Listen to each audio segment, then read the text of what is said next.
We got Swamp Eyes, Bad Mojo, and a Hero's Path. Let's do this. NERDSoul.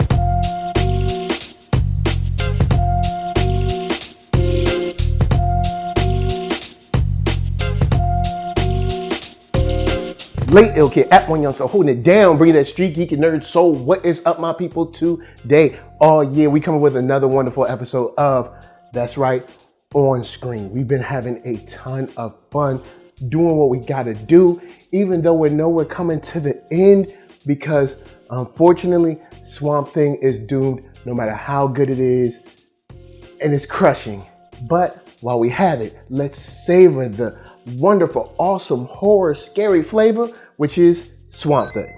And before the jump, I want to get into Avery, Maria, and Susie real quick. I want to get into how just manipulative Avery is. I mean, in a good way, you need it for the story, but this dude was like, yo, check this. You ain't gonna give me your money? You ain't gonna give me your family's money? No problem. I got a way to figure out a way around that. I got this new little young Susie, cute girl. I got a sob story that I can play on, and I'm gonna work it to my advantage. And it's a shame because Susie is going to be a pawn in whatever game he has to continue to get money out of Maria. My question about this: what do you think the memory or the ghost or the spirit or the demon, whatever, of Shauna is going to think about this new girl all up in her house? Because I was like, but did you run that by Shauna though? Because she seems like she's kind of crazy. And Shauna might not like, the new young girl all up in her house, all up in her room, wherever they end up putting her. She ain't gonna like that. You know what I'm saying? You trying to make them forget me? Make them forget me? Then I want to talk real quick about Liz and her exposition. The way they deliver exposition in this show is really, really cool, because they could have sat you down and like did nothing, but we're learning on the go. And that's what I like. And not every show does it, but when shows do it, I appreciate it. Let's learn on the go. Let's not stop what we're doing when there's a disease, an infection, something passing from carrier to carrier, for you to give me the lowdown. You know, we're in the car, we're moving, we can't do nothing but talk anyway. Now we can get the information on the go. We can do it while we're moving. Let's get it moving. And I like that. I like that Liz is like, yo, I ain't gonna stop the show. Yo, I ain't gonna stop your groove. Look, let's get in the whip. Let's do what we gotta do, and I'll download you on that info while we're on our way. Now, lastly, before we hit the jump, I want to talk about Madam X, or Mad X, or Madam Xanadu, and your boy Blue Devil. I don't know if he's Blue Devil yet. I mean, maybe. I mean, I don't think anyone has referred to him as the Blue Devil at this time, so I assume he's just not Blue Devil. He's regular man.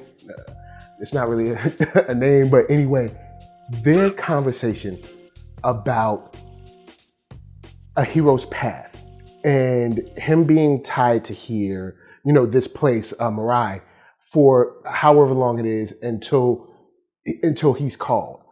And knowing that those cards changed once he met Abby, and trying to figure out why, because the cards ain't just going to give you a step-by-step list to do. You know what I'm saying? They're going to give you like insight and give you maybe like, a path to follow, but they're not going to tell you exactly what's going on.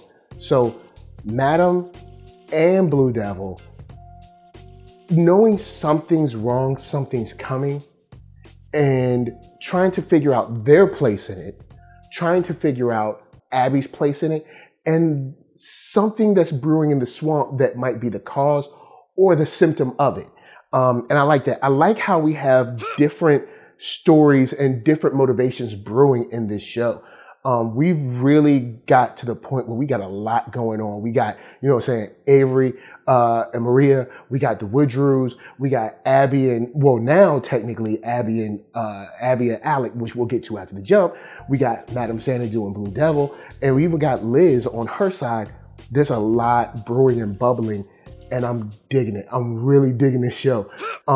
And lastly, what I'll say before I hit the jump is that moment, that scene between Madam Xanadu and Blue Devil I really dug it, man. I really dug it. Just the acting, their remarks toward each other, their body language, their posture, and just that scene was done very well. The way it was shot, it gave you that feeling of something that's very intimate and that's something that they're scared to let out, but also have to share with each other to figure their way.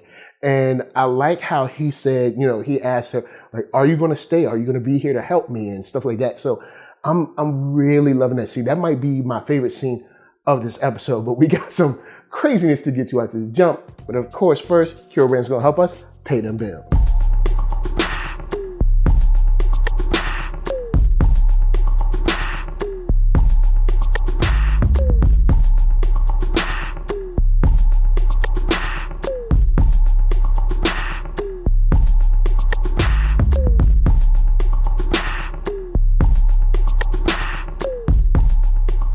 Oh yeah, check the link below. Hats, shirts, hoodies, all that jazz. Once you find something you like, of course, cop it now. Straight up, this episode gave us some body, gore, horror that was nasty.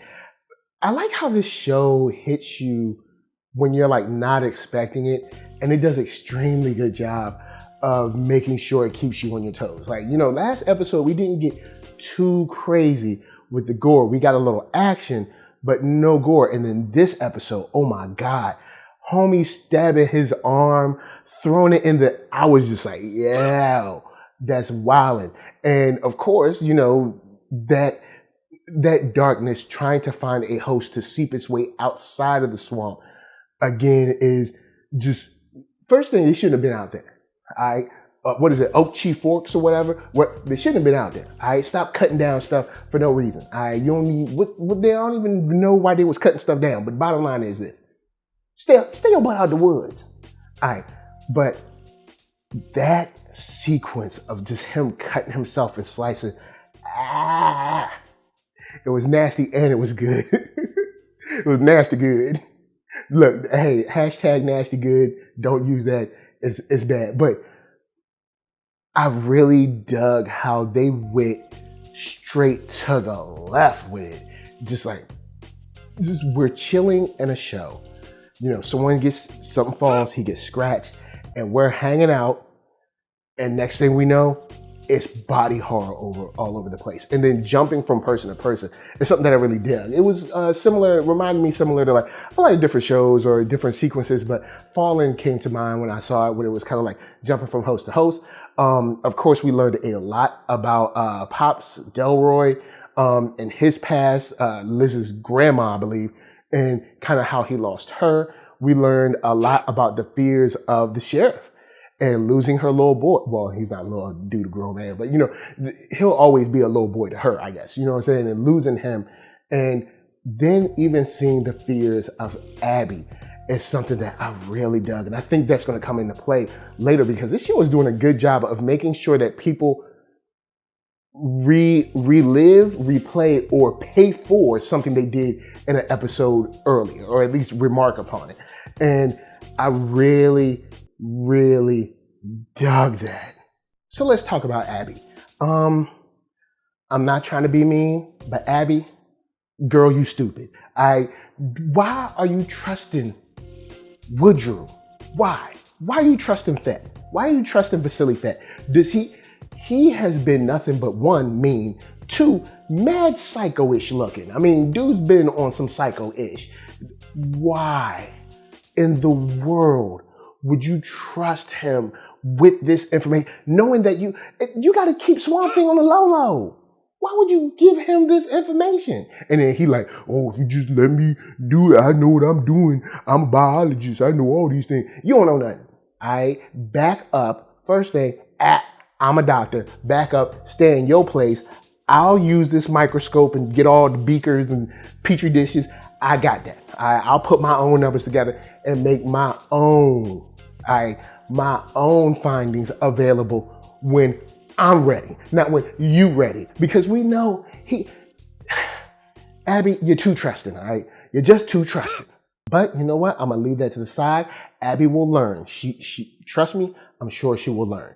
with that said, we got her and Alec doing more, relating to each other, working together, trying to figure this thing out, figuring if this is him forever or what will go on.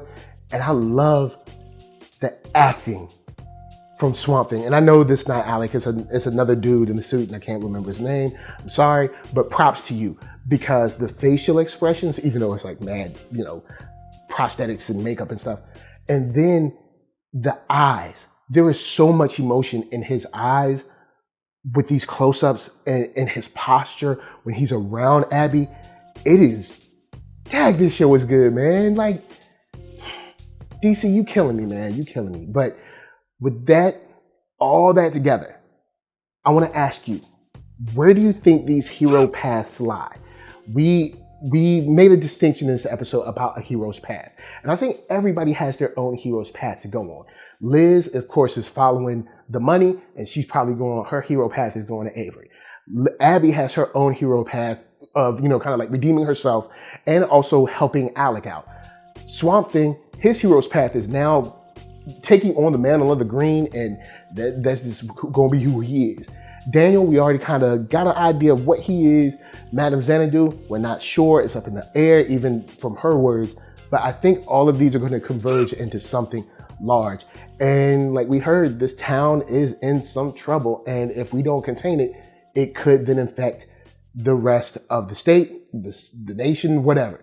So guys, holla at me. I'm going to holla at you. Down in the comments, let's talk Swamp Thing.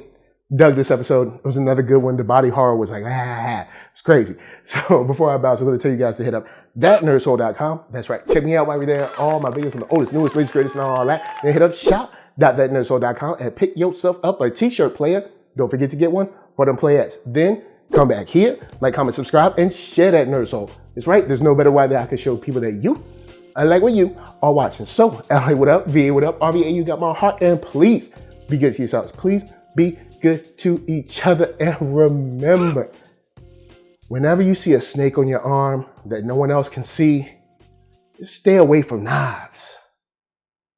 Peace.